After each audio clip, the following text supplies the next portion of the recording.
Welcome to the fifth and final instalment of this BMW R12 Scrambler build series. We've spent a lot of time within this garage over the past few weeks, and it's time to get the bike off the table and out into the real world.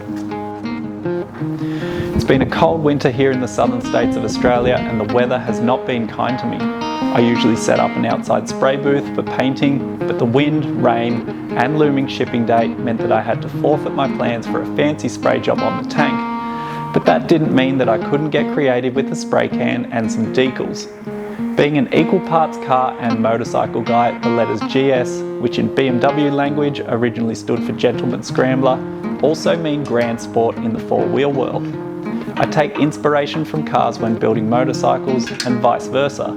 And when I was asked to build a bike that represented the GS culture, I added a mashup of both the Ford Grand Sport and Subaru logo that would typically be seen on the quarter panel of a 1970s Aussie muscle car, which I feel is fitting for this build.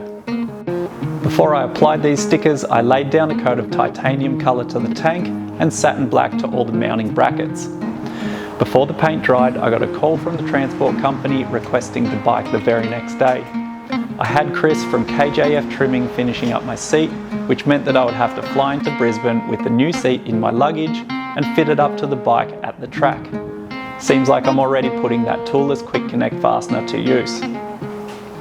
Chris always does a great job on these seats and has done so for years, and the highlight being my BMW Born Free chopper build that won 2 awards in the USA and later went on to be shown at the Sturgis Motorcycle Festival.